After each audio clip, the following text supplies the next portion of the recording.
Hi, welcome back, folks. Welcome back to my YouTube channel. My name is Wendy K from Wendy K Consulting, and this is part 5 and the last part of my micro-learning series on hacking remote leadership.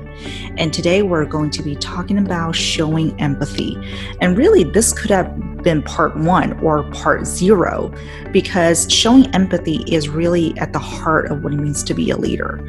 If you're not listening to your people, if you don't care about your people, you're going to have a hard time getting people to follow you and following your lead. So today we're going to look at what does it mean to show empathy as a leader?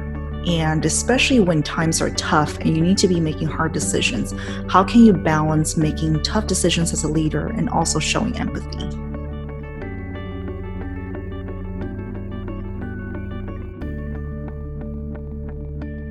So I'm going to start with a summary, actually. So to show empathy really means is that you just need to show up as a person, connect with your team on a more personal level, show that you care, show your vulnerable side as well, allow your people to be people with each other, and really use your listening skill. Really lean in to listen and think about what your team has to say here. And when I say connect on a personal level, I really mean connect on a personal level.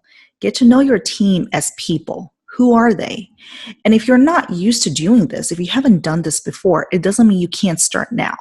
And a way to do this in a way that seems authentic and seems natural is just lead with curiosity. Be curious about the person. What is it about the person that you do not yet know? What's their story? And this is why I'm a big supporter of video, because video really does allow you to connect on a more personal level. So as a leader, I really encourage you to practice more FaceTime and actually get more eye contact through video calls. And we talked about this at least once, if not twice, that you gotta let your team have some social time. You have to bring in some levity. Even though we're in crisis and there's a lot going on right now, you still, as a leader, need to be that role model, be able to bring in that element of levity, give your team the space to be able to be social, to connect with each other, and be able to experience joy at work as well. Make sure you are accounting for the human need to connect just beyond the business, whether it's starting off meetings with some banter or getting some happy hour time. Now, if you are still face-to-face, there may be times when you could just jump right into the topic of discussion when you start a meeting.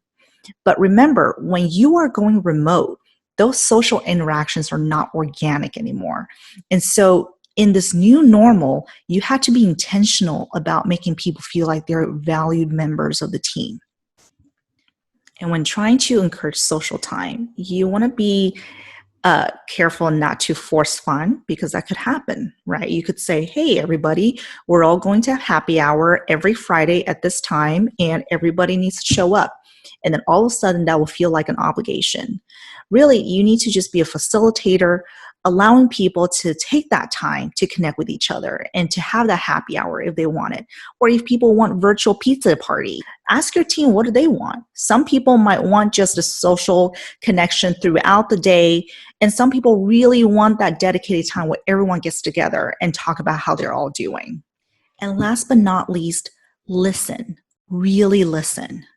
Wherever you are in your journey, whether you are remote for the first time, or you're going remote for longer term, or you have to manage maybe a mixed team of people who are part remote and part working in the office, don't take for granted that just because some time has passed, that people are adjusting well, or that people may still not have something that they need to make remote work effective for them.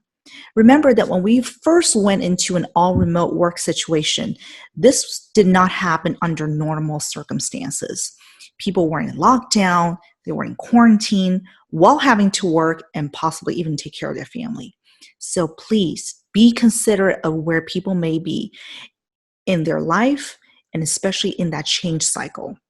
And if you're not familiar with that, make sure you connect with me. We can talk more about it. But there is that change flow, and some people need to be able to wrestle and struggle through, and you need to be considerate of where they are to get to where they need to be to make remote work really engaging for them. So, as part of this microlearning series, we first talked about making a plan of what it is that you need to start prioritizing.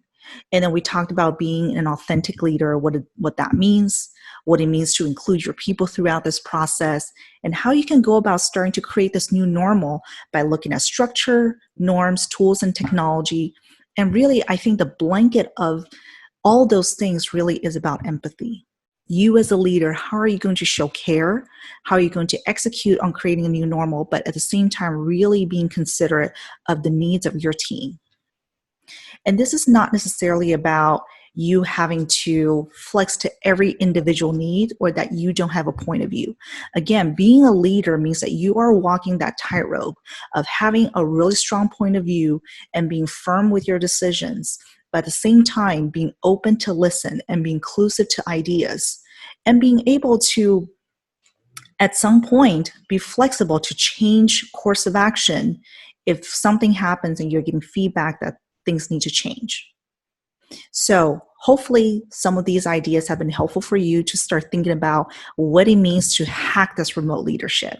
Again, the audience for this really, I was thinking about for people who are remote for the first time.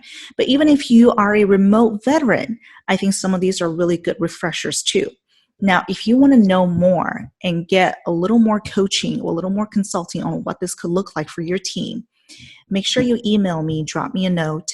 And if any of this has been helpful for you or resonated, make sure you share this with your colleagues and friends and subscribe to my channel for more stuff that I may come out with, whether it's on leadership or also tuning into my podcast.